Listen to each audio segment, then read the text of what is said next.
기도합니다. 우리는 이 땅의 하나님의 사람들, 우리는 이 땅의 하나님의 교회입니다. 우리는 예수님의 몸의 지체들입니다. 아버지여, 이 세상 가운데 하나님을 표현하며 하나님의 뜻을 이루는 하나님의 동력자들입니다.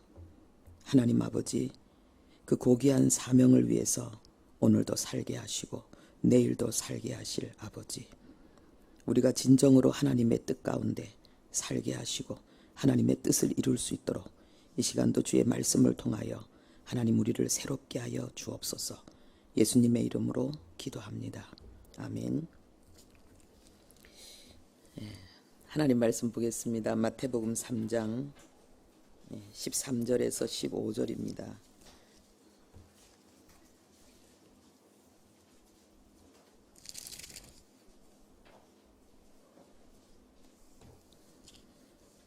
마태복음 3장 13절에서 15절 우리 함께 합독하겠습니다. 이때에 예수께서 갈릴리로부터 요단강에 이르러 요한에게 세례를 받으려 하시니 요한이 말려 이르되 내가 당신에게서 세례를 받아야 할 터인데 당신이 내게로 오시나이까. 예수께서 대답하여 이르시되 이제 허락하라.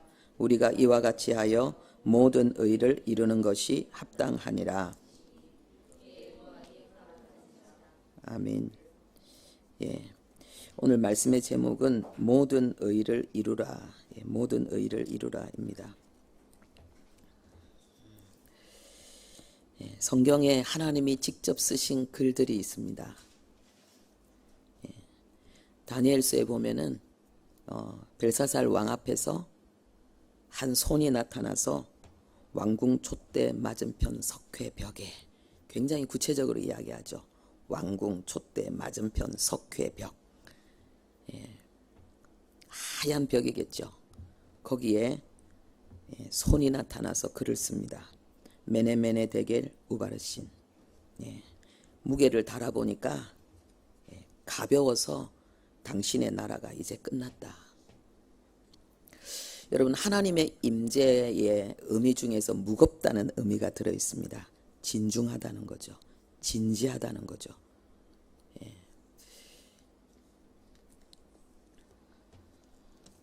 하나님의 거룩한 뜻을 받들지 아니하고 자기 생각대로 자기 마음대로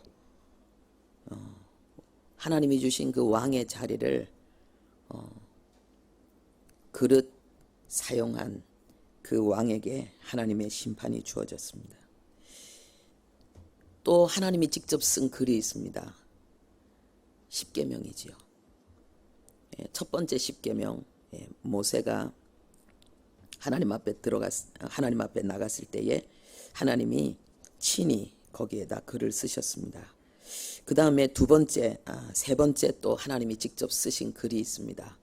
요한복음 8장에 보면은 가늠하다 잡힌 여인을 살리기 위해서 예수님이 땅에 직접 쓰셨는데 그 내용은 성경에 기록되어져 있지 않습니다.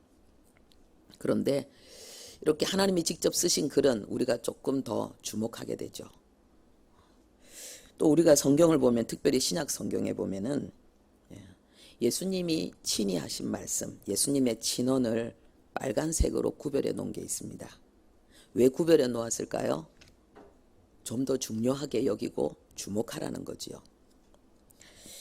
그래서 이 수요일 시간에는 당분간 예수님이 직접 말씀하신 이 빨갛게 새겨진 이 글을 우리가 함께 살펴보도록 하겠는데, 오늘 우리가 읽은 내용이 바로 그 내용입니다.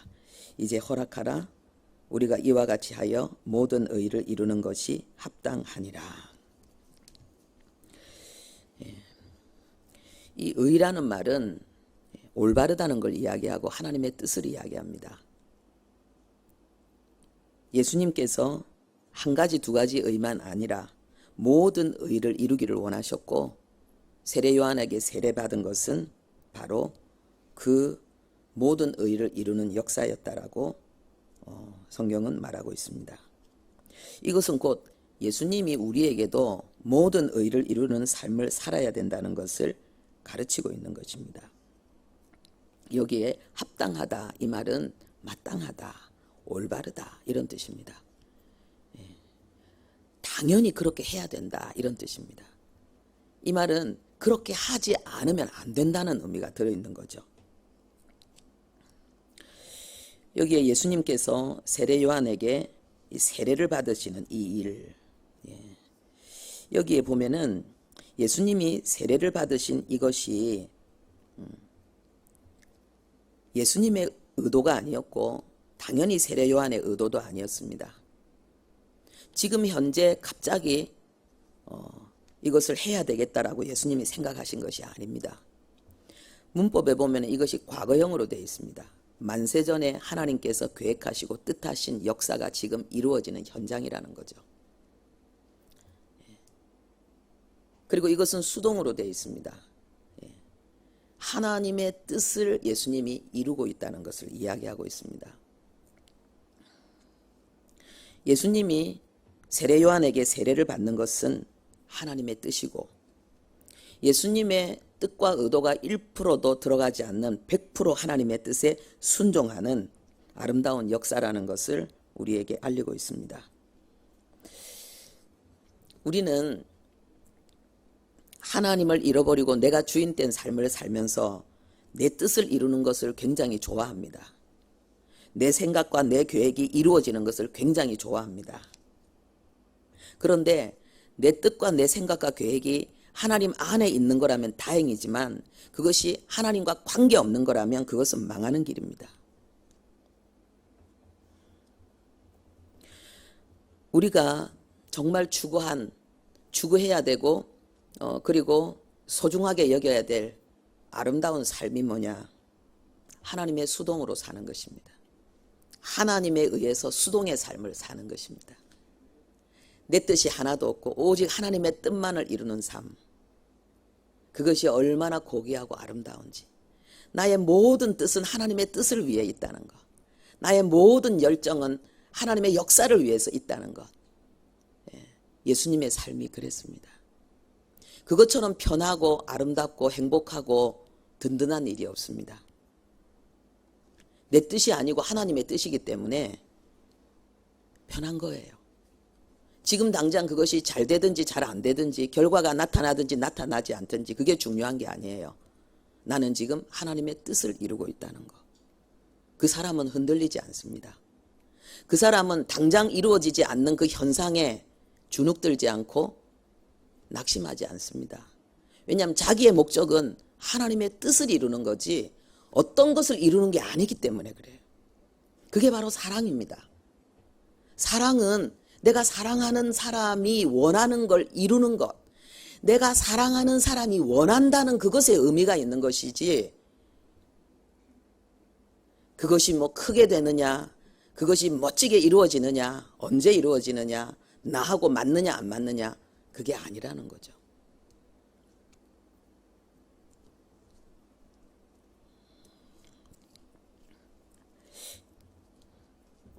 우리가 이 말씀을 통해서 정말 가슴 깊이, 뼛속 깊이 새겨야 될 중요한 교훈, 모든 의를 이루는 삶을 살아야 된다는 거예요.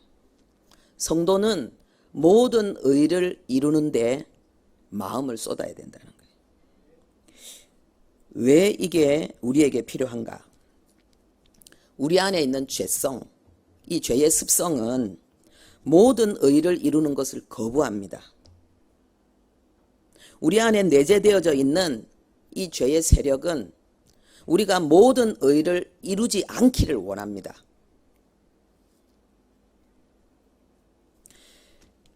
우리 인간이 이게 이제 성장을 하게 되면 육체가 자라고 그리고 지혜가 자랍니다.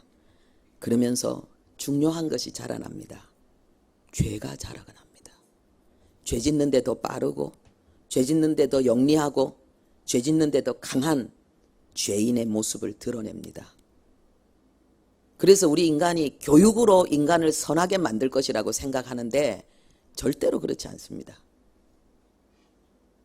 하나님의 은혜 없이는, 성령의 도우심이 없이는 인간은 유능한 만큼 똑똑한 만큼 더 유능하고 똑똑하게 더 교묘하고 더 악한 죄를 짓습니다. 그런데 예수 믿고 하나님의 자녀가 되어서도 동일한 현상이 일어납니다. 처음 예수 믿을 때는 굉장히 겸손하고 진실했는데, 그래서 하나님의 은혜가 넘쳐서 기쁘고 행복했는데, 신앙생활이 점점 기쁨이 사라지고 신나지 않는 이유가 뭐냐? 죄가 자라기 때문에 그렇습니다. 성경을 많이 하는 만큼, 교회 일을 더 잘하는 만큼, 교회에서 직급이 올라가면서 교회 사람들에게 인정을 받는 만큼 더 많은 죄를 교회 안에서 믿는다고 하는 이 신앙 속에서 더 많은 죄를 짓고 있기 때문에 그렇습니다. 우리 성경 함께 보겠습니다. 마태복음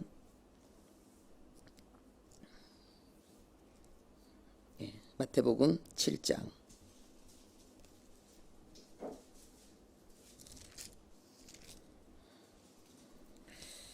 1절부터 5절까지 말씀입니다.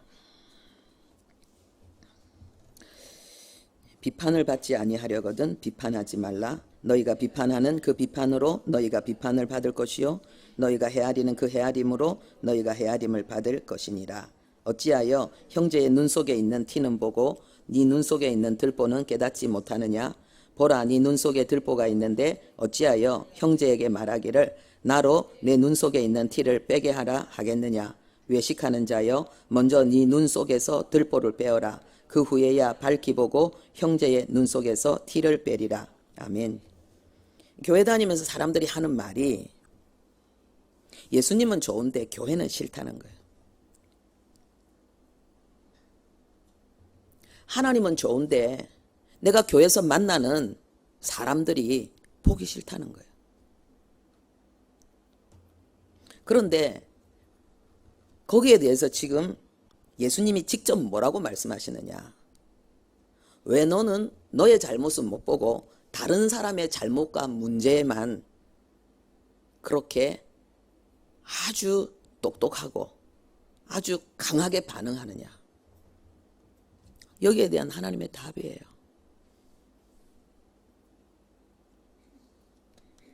내 눈 속에는 들보가 있는데 이거는 내 마음을 이야기하는 거예요. 눈은 마음의 창이거든요. 눈과 마음이 연결되어 있거든요. 네 마음 속에 어마어마한 큰 죄가 있는데 너는 왜 그거는 모르고 그거는 해결하려고 하지 않고 다른 사람에게 있는 작은 허물과 부족을 가지고 그렇게 왈가왈부하고, 절대로 저렇게 하면 안 돼. 가만 놔두면 안 돼. 고쳐야 돼. 그러면서 온갖 다툼을, 온갖 갈등을, 문제를 일으키느냐? 예수님 이 말씀하고 있는 거예요.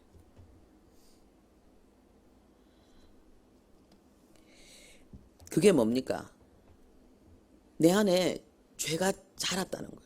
초신자는 절대로 안 그래요. 교회 조금 다니면서 뭔가 알겠다 싶으면 이제 이런 일이 일어나는 거죠. 고린도전서 1장 함께 보겠습니다. 5절, 고린도 교회가 어떤 교회였는가? 고린도전서 1장 5절, 이는 너희가 그 안에서 모든 일 곧 모든 언변과 모든 지식에 풍족함으로. 고린도 교회가 이런 교회였어요. 263페이지. 모든 언변과 모든 지식이 풍족했고 그리고 모든 은사가 부족함이 없이, 그런 대단한 교회였습니다. 그런데 이 교회에 어떤 일이 있었습니까? 10절 보겠습니다. 형제들아, 내가 우리 주 예수 그리스도의 이름으로 너희를 권하노니 모두가 같은 말을 하고 너희 가운데 분쟁이 없이 같은 마음과 같은 뜻으로 온전히 합하라. 지금 모든 지식이 풍족하고 모든 은사가 풍족한 이 고린도 교회가 지금 분쟁에 휩싸였다는 거예요. 싸움이 일어났다는 거예요. 13절 보겠습니다. 그리스도께서 어찌 나뉘었느냐? 바울이 너희를 위하여 십자가에 못 박혔으며 바울의 이름으로 너희가 세례를 받았느냐? 지금 예수님을 주목하지 않고 사람을 주목하고 있다는 것입니다. 그리스도께서 어찌 나뉘었느냐? 몸이 지금 갈라져 있다는 거예요. 몸 안에 파당이 생겼다는 거예요. 무슨 파. 근데 이 파가 뭡니까? 사람 중심으로, 지도자 중심으로 파가 생긴 거예요. 목사파, 장로파, 전도사파, 집사파, 권사파 막 갈라져 있다는 거예요. 누구를 놓친 거예요? 그리스도를 놓치고 있는 거예요. 13절 우리가 읽었고, 그 다음에 3장으로 넘어가 보겠습니다. 3장 1절부터 4절까지 우리 함께 보겠습니다. 형제들아, 내가 신령한 자들을 대함과 같이 너희에게 말할 수 없어서 육신에 속한 자, 곧 그리스도 안에서 어린 아이들을 대함과 같이 하노라. 내가 너희를 저주로 먹이고 밥으로 아니하였노니 이는 너희가 감당하지 못하였음이거니와 지금도 못하리라. 너희는 아직도 육신에 속한 자로다. 너희 가운데 시기와 분쟁이 있으니 어찌 육신에 속하여 사람을 따라 행함이 아니리요. 어떤 이는 말하되 나는 바울에게라 하고 다른 이는 나는 아볼로에게라 하니 너희가 육의 사람이 아니리요. 모든 지식과 언병과 온갖 은사가 가득했던 이 고린도 교회가 육에 속한 자다. 너희들은 영적 어린아이다. 이렇게 평가를 받고 있습니다. 왜 그렇습니까? 죄의 세력을 이기지 못해서 그래요. 하나님 중심, 말씀 중심이 아니고 사람 중심이 되어서 그래요. 우리가 성경을 많이 알아도, 그리고 우리가 많은 활동과 업적을 이룬다 할지라도 내가 사람에 휘둘리는 자가 된다면 영적 어린 나이, 철저히 내가 하나님의 말씀에 붙들리고 성령의 교제, 교통, 인도, 역사하심으로 살아간다면 그 사람은 장성한 자고 영의 사람인 거예요. 여러분은 지금 어떻습니까? 여러분은 지금 말씀에 붙들려서 신앙생활하고 있습니까? 성령과 교제, 교통하고 있습니까? 성경이 읽어집니까? 기도가 되어집니까? 여러분의 영혼의, 여러분의 삶의 어려운 문제를 지금 해결하기 위해서 하나님의 말씀을 붙들고 씨름합니까? 말씀으로 여러분의 영혼을 충만케 하기 위해서 애를 쓰고 있습니까? 성령과 교통하기 위해서 기도에 몸부림을 치고 있습니까?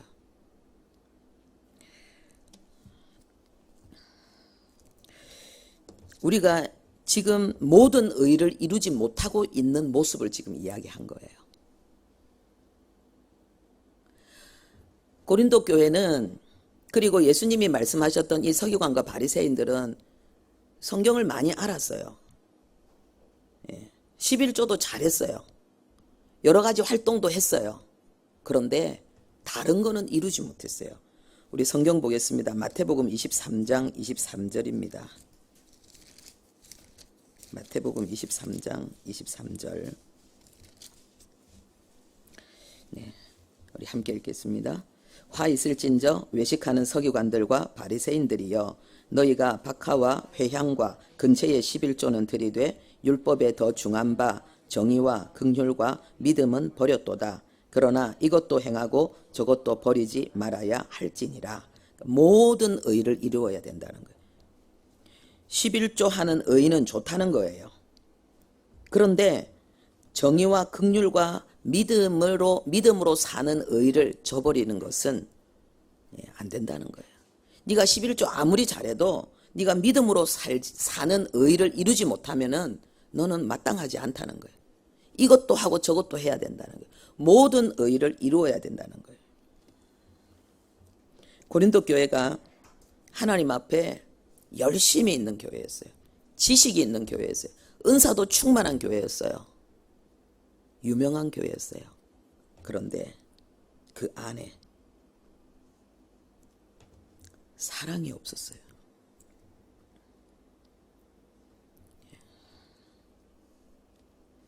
그리고 하나님 중심의 그러한 가장 중요한 교회의 생명력을 잃어버리고 있었어요. 왜 이렇게 되느냐는 거예요. 우리 인간의 마음속에는 자신을 의롭게 여기는 마음이 굉장히 강합니다. 선악과가 뭐냐? 하나님의 의가 아니라 자기 의로 살려고 먹은 게 선악과거든요. 그래서 우리 인간은 자기가 뭐 의로운 일 한 가지 하면은 거기에 껍벅 넘어가 버리는 거예요. 내가 의롭다고 여기는 한 가지 일, 두 가지 일, 나는 11조는 꼭 한다. 나는 예배는 안 빠지고 꼭 드린다. 그런데 이거로 인해서 자기 안에 나는 의롭다고 하는 그 의에 대한 만족감이 너무 강해가지고 그로 인해서 다른 어떤 의의 행동들을 놓쳐버리는 거예요. 그런데 다른 의의 행동들을 놓친다는 말은 다른 부분에 있어서는 그릇 행하고 악을 행한다는 거예요. 그리스도인답지 못한 다른 모습을 가지고 있는데 내가 그리스도인이라면 해야 된다고 하는 그 몇 가지 의의 행동 때문에 내가 행하지 못하는 다른 의, 불의에 대해서 나는 면죄부를 줘버린다는 거예요. 어느 정도로 면죄부를 주느냐? 내가 지금 잘못된 행동을 하고 있다는 사실을 인식도 못하는 거예요. 왜냐하면 내가 지금 행한 몇 가지 의에 대한 그 교만과 그 자만심이 너무 커서 내 눈을 가려버린 거예요. 내 이성과 양심을 가려버린 거예요. 서기관과 바리새인들이 외식하는 자예요. 그건 뭡니까? 마음이 삐뚤어졌다는 거예요. 그런데 본인들은 그걸 모르고 있다는 거예요. 자기들은 가장 예수를 잘 믿는다고 생각하고 있었다는 거예요. 한두 가지 의에 도취되어져서 자기가 행하고 있는 그냥 당당하게 악을 범하고 있지만은 교만과 무지로 인해서 그걸 모르고 있다는 거예요. 이것이 우리의 중심이 하나님 앞에 완전히 굴복되어지지 않는 가운데 교회 생활하면은 예수 믿는 만큼 하나님 앞에 불의하고 하나님 앞에 악한 자가 되는 비결입니다. 그 증거가 뭡니까? 교회에서는 집사님이고 교회에서는 목사인데 가정에 돌아가면은 전혀 아닌 거예요. 왜요? 잠깐 우리가 외식하고 잠깐 자기를 포장할 수 있지만 항상 자기를 포장할 수는 없거든요. 가정에 가면 나를 무장해제시키는 거예요. 내 있는 그대로의 모습이 드러나는 거예요. 그렇기 때문에 가정에서 성질 부리고 육신적인 행동하고 온갖 걸 다 해낸다는 거예요. 그래서 뭡니까? 외식이라는 거예요. 가짜라는 거예요.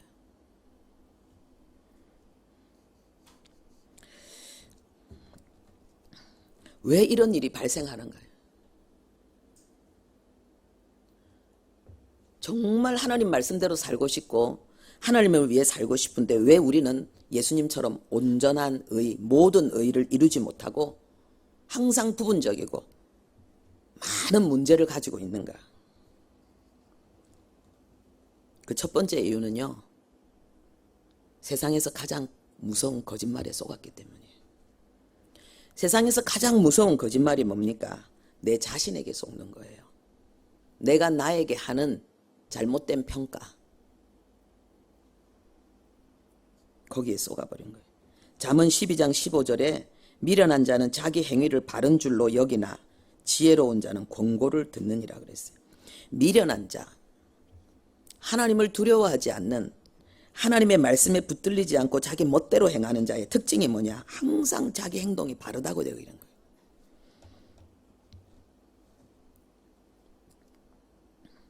왜요? 스스로 속아서 그런 거예요. 그리고 또 그 뒤에 성경이 참 재밌게 이야기하고 있습니다. 미련한 자는 자기 행위를 바른 줄로 여기나 지혜로운 자는 권고를 듣느니라. 이 말은 뭐냐? 미련한 자는 권고도 안 듣는다 이 말이에요. 다른 사람이 왜 그렇게 행동합니까? 틀렸습니다. 그거는 믿음의 모습이 아닙니다. 주님이 어떻게 생각하시겠습니까? 다른 사람이 말하는데 그 말 안 듣는다는 거예요. 왜? 내가 옳다는 생각이 너무 강하기 때문에. 잠언 26장 16절에는요. 게으른 자는 사리에 맞게 대답하는 사람 7명보다 자기를 지혜롭게 여기느니라. 여기서 게으르다는 거 영적인 게으름을 이야기하는 거죠. 성경 읽는데도 게으르고 기도하는데도 게으르고 성령과 교통하면서 자기 속에 있는 죄를 다루고 마음을 경영하는데도 게으르고,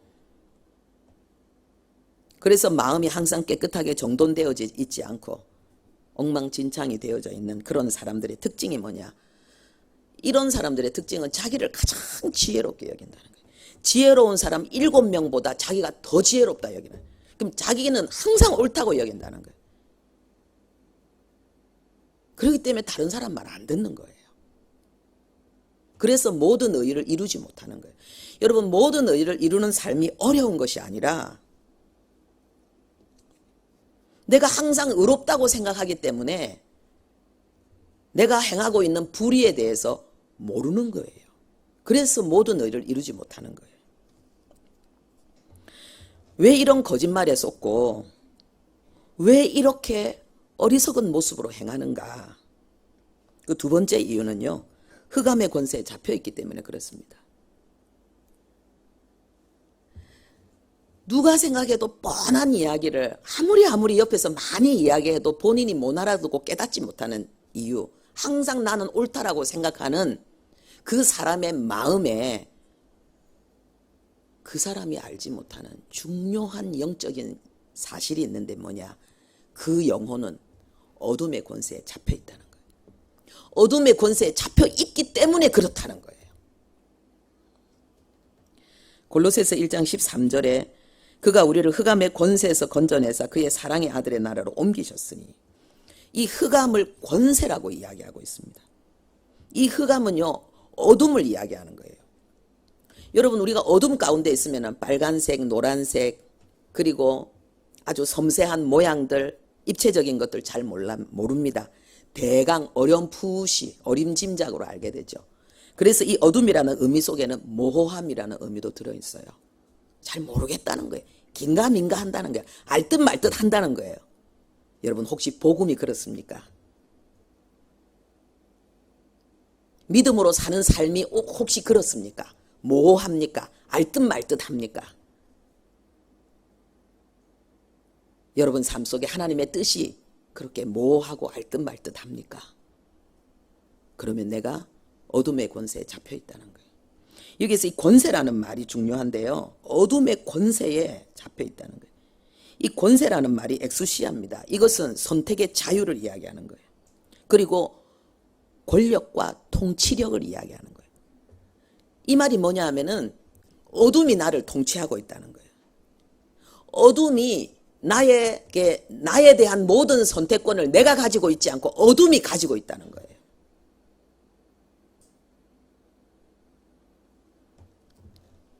그러면서 내가 근심하고 고통하고 후회할 그런 위험한 선택을 하며 나가는데도 그걸 알지 못하게 한 이 어둠의 권세가 그 일을 하고 있다는 거예요. 사단은, 마귀는 속이는 자잖아요. 근데 사단에게 사로잡히면은 하나님 앞에서 선하고 의로운 선택을 할 수 있는 이해력과 선택력을 사단에게 빼앗기게 됩니다. 모르고 그리고 선택할 수가 없어요. 그러니까 그 길을 못 가는 거예요.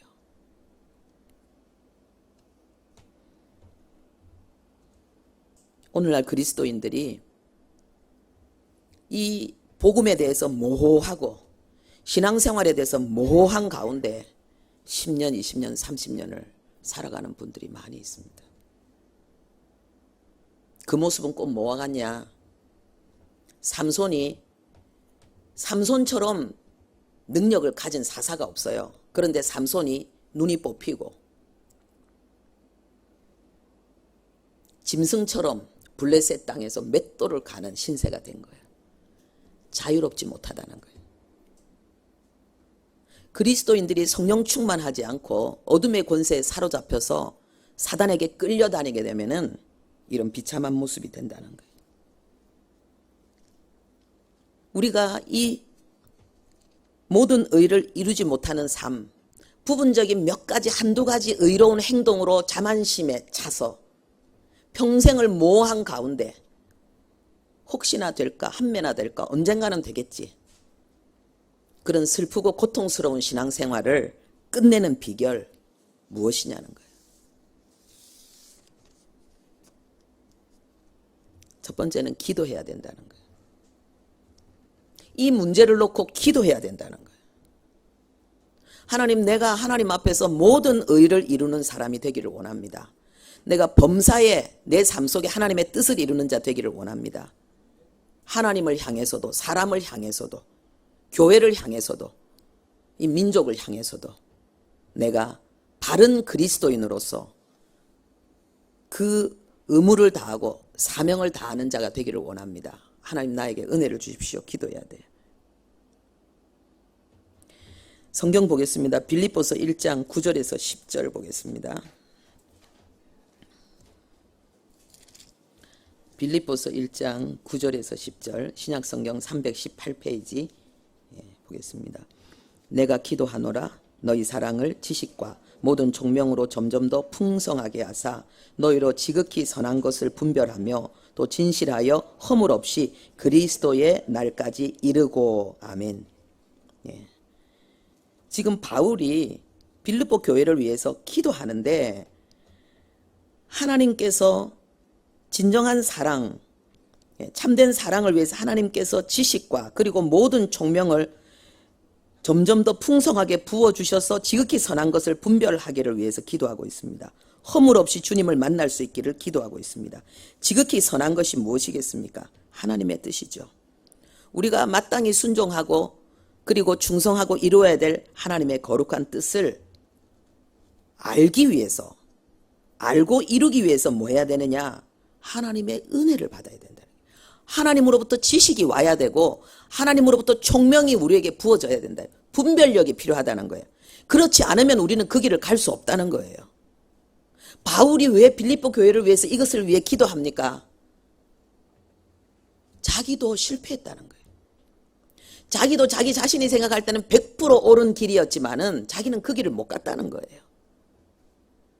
하나님께서, 성령께서 자기에게 알게 하실 때에, 총명을, 분별력을 허락해 주실 때에 자기는 비로소 하나님의 그 선하신 뜻을 알게 되었고, 그리고 하나님이 요구하시는 그 뜻을, 의를 이루게 되었다는 거예요. 자기가 안 됐기 때문에. 빌립보 교회도 안 된다는 걸 알고 있는 거예요. 그래서 뭐합니까? 기도하는 거예요. 하나님, 사랑의 지식을 주십시오. 하나님, 총명을 주십시오. 하나님의 뜻을 분별하여 알게 해주십시오. 그래서 허물 많은 자가 아니라 허물 없는 자로 하나님 앞에 서게 해주십시오. 간절히 기도하는 거예요. 우리도 기도해야 된다는 거예요. 내가 잘한 몇 가지 가지고 내가 대단히 잘했는 줄 알고 하나님 앞에 신나게 나갔다가 혼나는 사람 되지 말고, 정말 하나님이 기뻐하시는 모든 의를 이루는 삶을 우리가 살아야 되겠습니다. 여기에서 특별히 이게 바울이 뭐라고 말하느냐, 지극히 선한 것을 분별하여 하나님의 뜻을, 하나님이 우리에게 요구하는 그 의를 우리가 먼저 분별할 수 있어야 된다는 거예요. 그런데 이 분별한다는 이 말이요, 도키마조라는 말이에요. 이것은 테스트를 이야기하는 거예요. 이것은 무엇을 이야기합니까? 아주 수차례 거듭거듭 반복되어지는 테스트를 통해서, 검증을 통해서 가장 좋은 것, 가장 선한 것, 하나님이 기뻐하시는 것을 우리가 알게 된다는 것을 말하고 있습니다. 하나님의 말씀을 연구하면서, 기도하고 성령의 도우심을 간구하면서, 삶 속에서 실천하고 도전하고, 그것을, 그래서 하나님이 주시는 반응과 응답의 역사를 끊임없이 경험하면서 우리는 점점 더 하나님을 알아간다는 거죠. 이런 오랜 과정이 우리에게는 필요하다는 거예요. 그러면서 우리는 한평생을 점점점 조금씩 주님을 알아가고 주님의 뜻을 더 잘 알고 더 잘 이루는 사람으로 바뀐다는 거죠. 우리는 이런 과정을 하고 싶지 않아서 뭐합니까? 어떻게 해야 될지 모를 때 신령한 사람 찾아가서 내가 왜 이런 문제를 만나게 됐는지, 어떻게 하면 이 문제가 해결되는지 점치는 거죠. 예수 무당 찾아가서 점치는 거죠.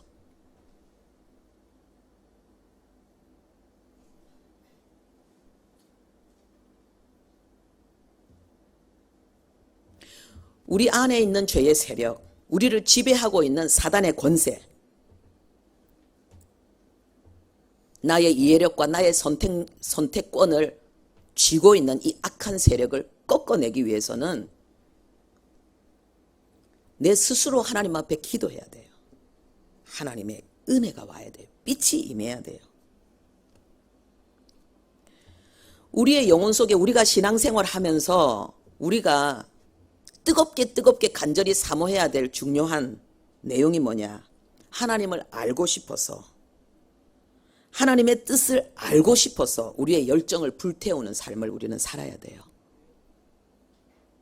그러면 우리는 점점 더 모든 의를 이루는 사람으로 우리는 바뀌게 돼 있어요. 아는 거죠. 어린아이가 어렸을 때는 어린 행동을 하지만은 크면서 점점 더 어른스러워지면서 점점 더 많은 좋은 일들을 모습을 나타내는 것처럼 우리가 영적으로 점점 성장하는 거예요.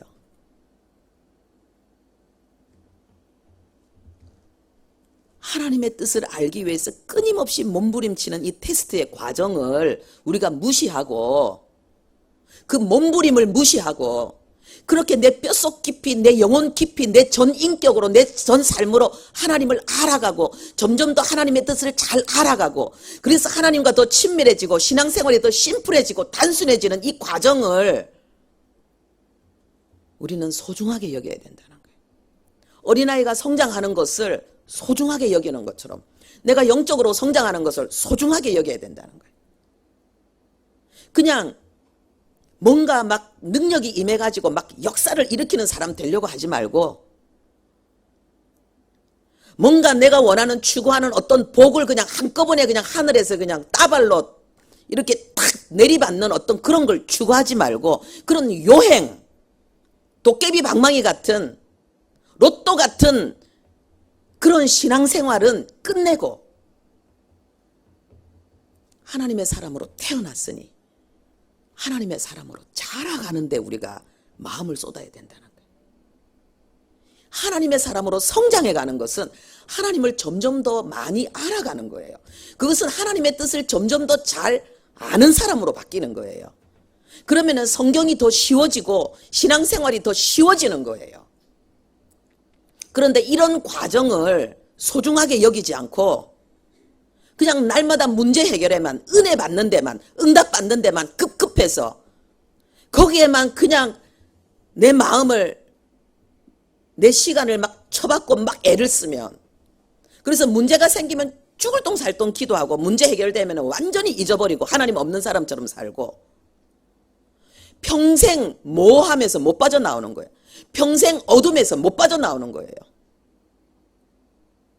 도대체 복음이 뭔지, 믿음이 뭔지, 성경이 뭔지, 십자가의 길이 뭔지, 어떻게 하나님의 평안을 누리는지, 어떻게 환희와 감격을 누리는지 모르는 거예요. 여러분, 이건 신앙생활이 아니에요. 종교생활이에요. 이 종교생활을 끝내야 돼요. 이것은 신앙생활이 아니에요. 그러니까는 고린도 교회처럼 이 땅에 너무나 많은 교회들이, 너무나 많은 그리스도인들이 전부 어린아이인 거예요. 전부 기저귀 차고 똥오줌도 못 가리면서 뭐 이것도 하고 저것도 하고 저것도 하고 저것도 하고 있는 거예요. 그러니까 자기도 괴롭고 옆에 사람도 괴로운 거예요.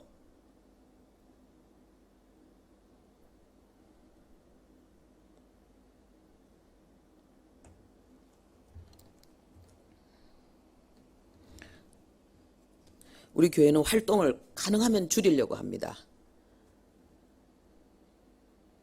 진짜 해야 될 일 외에는 최소한 줄이려고 합니다. 절기에 대한 행사도 거의 안 합니다. 왜? 우리는요, 집중하지 않으면 못 해내게 돼 있어요. 우리가 이쪽을 보면서 저쪽은 못 보게 돼 있어요. 제가 지금 이야기하는 이것, 정말 그리스도인으로, 진정한 그리스도인으로 하나님의 말씀과 연합하고 성령과 연합해서 영적으로 성숙하고 성령의 열매가 맺어지고 성화가 이루어지고 십자가가 환희와 감격이 되어지고 내 안에 주님을 경험하는 그 삶은요, 거기에 집중해야 돼요. 거기에 올인해야 돼요. 그렇지 않으면 안 돼요. 그래서 우리 교회는 가능한 다른 행사, 다른 일 안 하려고 하는 거예요. 여러분을 위해서. 여러분이 오직 예수에 집중할 수 있도록, 정말 여러분들이 하나님과 진정한 관계를 맺을 수 있도록, 거기에 온 마음을 쏟을 수 있도록 그렇게 애를 쓰고 있는 거예요.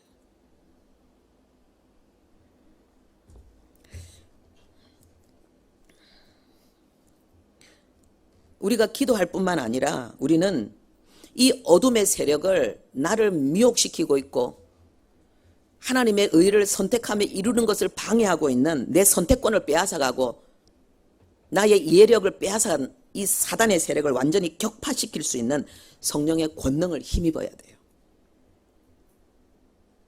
기도만 한다고 되는 것이 아니라 실질적으로 하나님의 능력이 내 속에 역사해야 돼요. 언제까지 기도하느냐? 성령이 역사할 때까지 기도하는 거예요. 언제까지 기도하느냐? 내 안에 하나님의 능력이 나타날 때까지 기도하는 거예요. 내가 바뀔 때까지 기도하는 거예요. 내 불평과 슬픔과 이기심과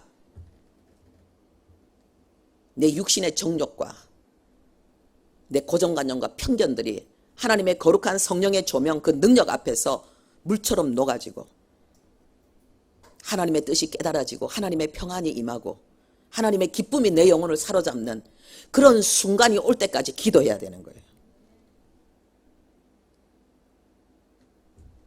그래서 여러분, 어떤 환경의 변화가 아니라요, 문제 해결이 아니라요, 여러분 마음속에 있는 어둠, 여러분 마음속에 있는 그 사단의 권세가 굴복되어지는 응답을 받아야 돼요.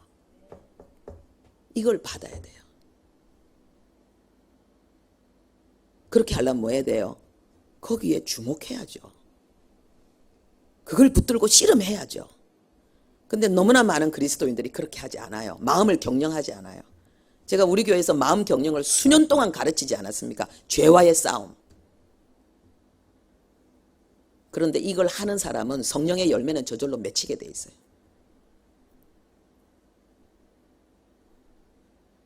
성령의 열매가 맺히는 사람은 그 영혼에 하나님이 주시는 평안과 환희와 희열을 고백하게 돼 있어요.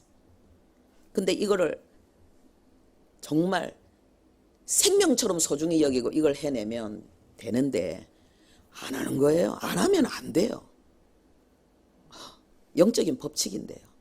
안 하면 안 돼요. 분명히 예수님 말씀하셨습니다. 성령이 너에게 임하시면 권능을 받고, 이 권능이 뭐예요? 내 영혼을 붙들고 있는, 나를 미혹시키고 있는, 내가 하나님의 의를 알고 그 의를 선택할 수 있는 이 모든 것들을 빼앗아서 불법으로 나를 지배하고 있는 이 어둠의 세력을 꺾을 능력이에요. 성령의 능력이 아니면은 나를 미혹시키고 언제나 불의로 행하게 만드는 이 사단의 이 세력을 꺾을 수가 없어요. 성령의 능력이 아니면 안 돼요. 내가 결심한다고, 반성한다고, 운다고 안 돼요.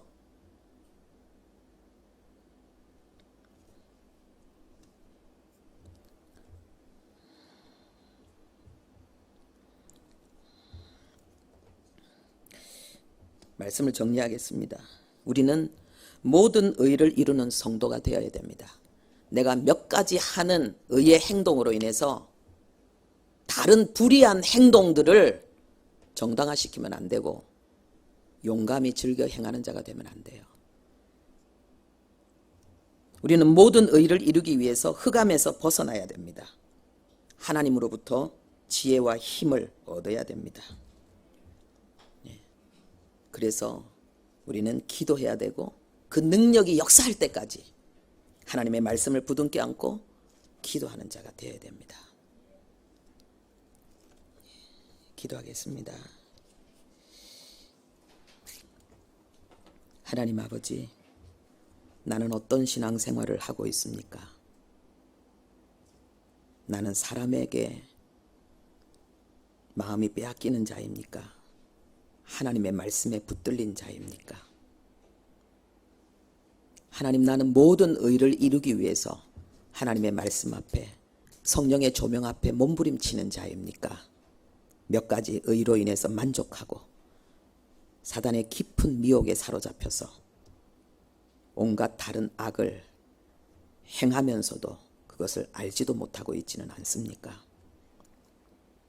하나님 아버지, 진정한 그리스도인, 세상이 고대하는 하나님의 아들들, 하나님의 형상, 하나님의 영광 나타내는 십자가 지고 좁은 길을 노래하며 춤추며 걸어가는 하나님의 사람들, 아버지여, 성경 속에 기록된 그 하나님의 사람들이 우리 자신이 되기에 주옵소서.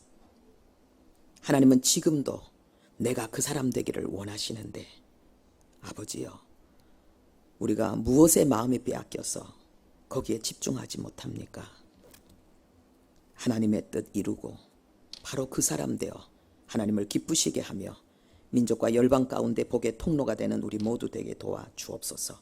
예수님의 이름으로 기도합니다. 아멘.